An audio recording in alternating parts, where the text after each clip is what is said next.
Magandang araw mga kaibigan. Bigyan natin ng reaction, opinion itong post ni Attorney Trixie Angeles. Sabi niya, it may be significant that a new NBI director is appointed immediately after Sara Duterte declares her candidacy. Biglaan eh. Attorney Milven, saan pangalan?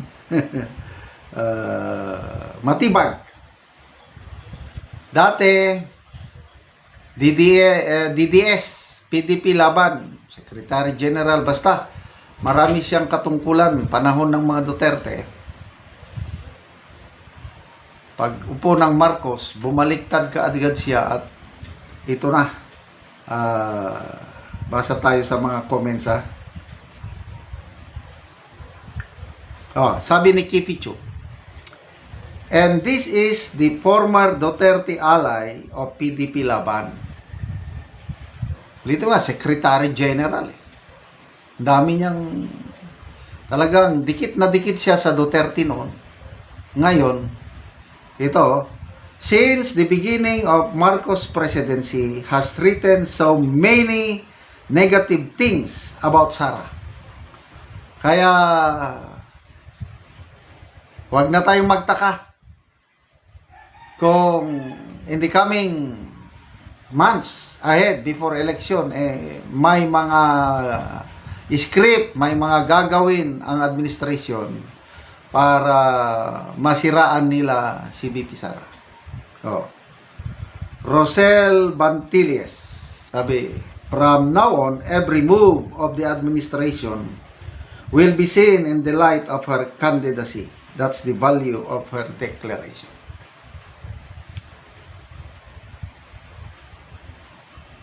Donnie Burgos. So their next chess move is to put a knight in Shining Armor. Hindi.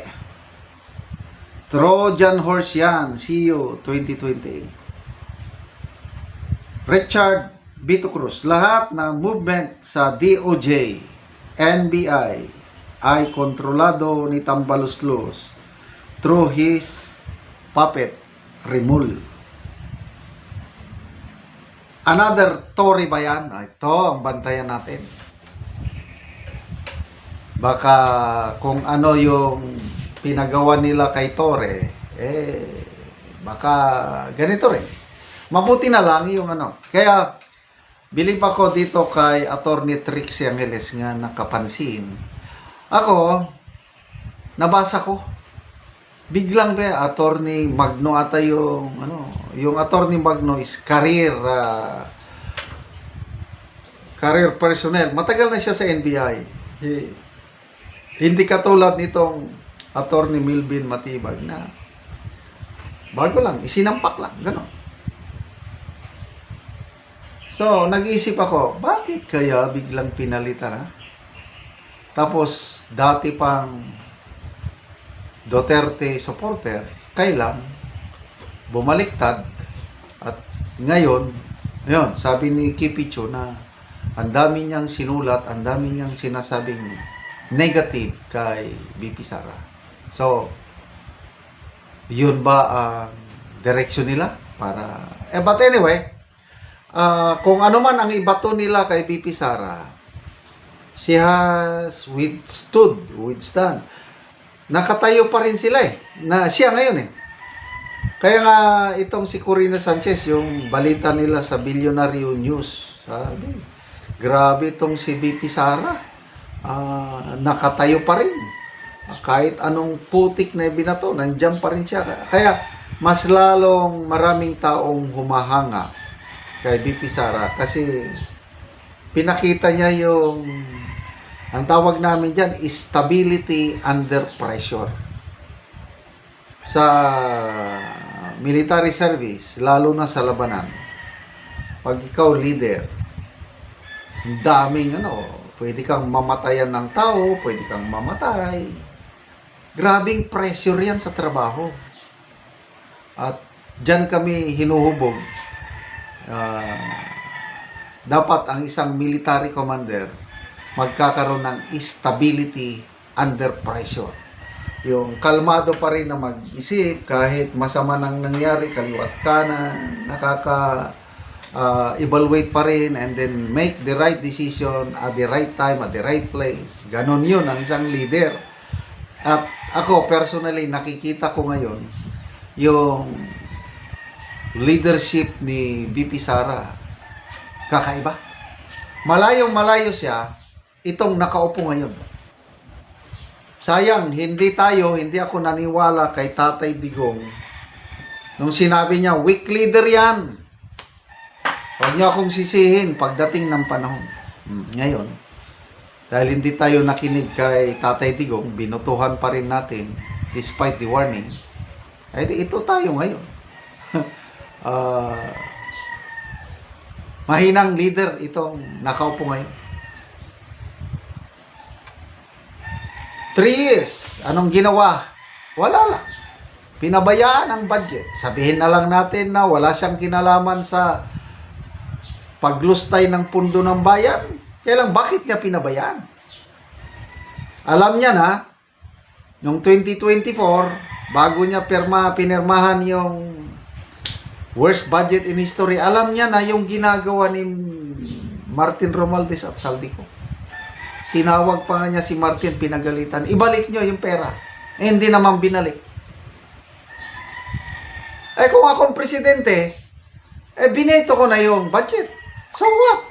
Kaya lang wala, pinirmahan pa rin niya. Nagmayabang pa siya. Sabi pa niya na,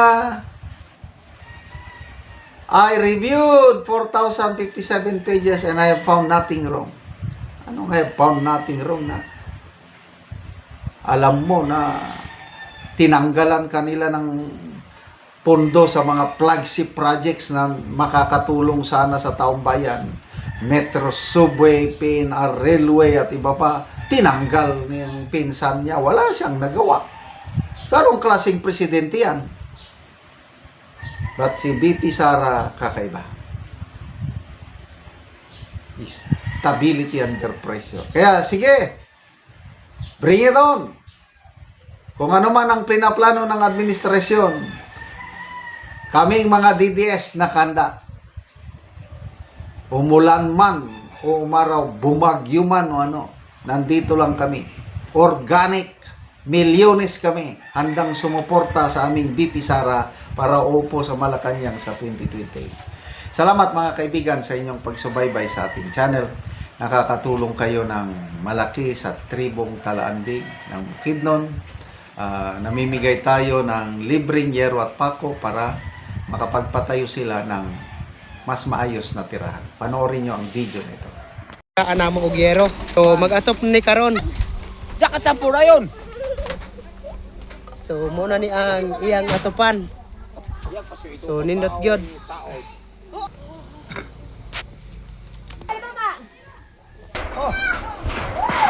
Ay sige. Ay no. Sige ipa.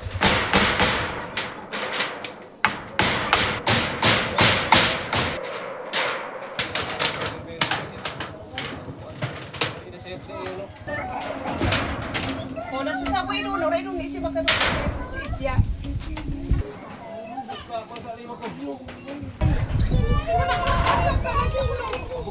Babukat siya pa no.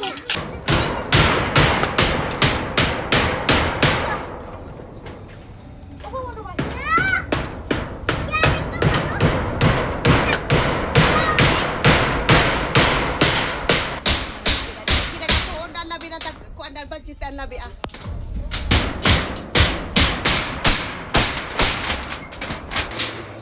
Kalab manigang sa Alam. Bisan ma-kwarto. Tira lang natin yung